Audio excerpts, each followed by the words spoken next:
बिस्मिल्लाहिर्रहमानिर्रहीम। आबादगार साथियों अस्सलाम वालेकुम। आबादगार दोस्तों, जीअं त अॼुकल्ह DAP भाण जूं क़ीमतूं तमामु घणियूं जेके आहिनि से वधी वियूं आहिनि। 15-16 हज़ार रुपया बोरी आहे।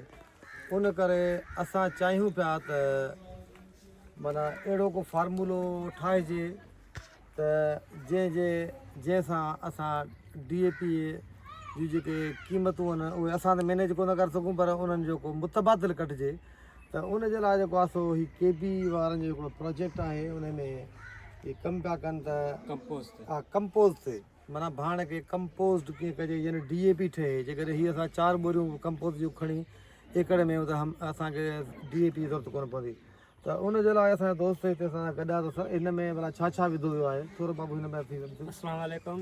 जीअं त मुंहिंजो नालो अख़लाक अहमद आहे ऐं KB में प्रोजेक्ट में कमु कंदो आहियां। मूंखे 3 साल आहे। साईं मोहम्मद ख़ान वटि ईंदो आहियां। साईं माशाल्लाह तमामु बहितरीनु ज़मीनदार ऐं सुठो तबियत जो इंसान बि आहे। जीअं त असीं हिते कंपोज़ ते कमु कयूं पिया। हीउ कंपोज़ आहे वथाण जे भाण जो। असीं वथाण भाण ठाहींदा आहियूं। सभ खां पहिरियां उन में हीअ आहे EM वाटर बोतल। EM वाटर इन में शिंकार तौरु इस्तेमालु कंदा आहियूं। अच्छा, हीउ छिटकार बि? जी साईं। सही। इन में पाणी तक़रीबन 1 माण्हू खनि हुजे, 40 लीटर।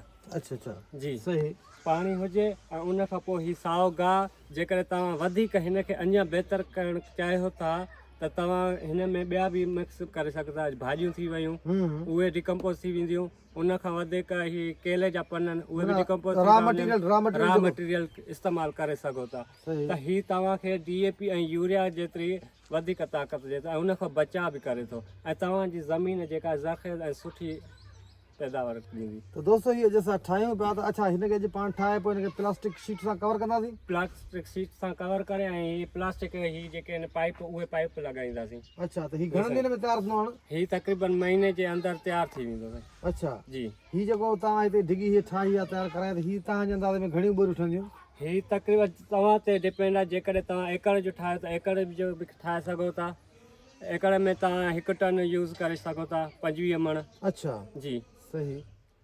ऐं माना अहिड़े हिसाब सां हीअ आहे त असां बि ॾिसूं त हीअ जेको आहे सो महीने जे अंदरि अंदरि कीअं जेको आहे सो माना हीअ असीं ट्रायल जे लाइ तव्हांखे ॾेखारियूं था त तव्हां हिन मां फ़ाइदो वठी सघो था त कीअं ठाहिजे थो कंपोज़।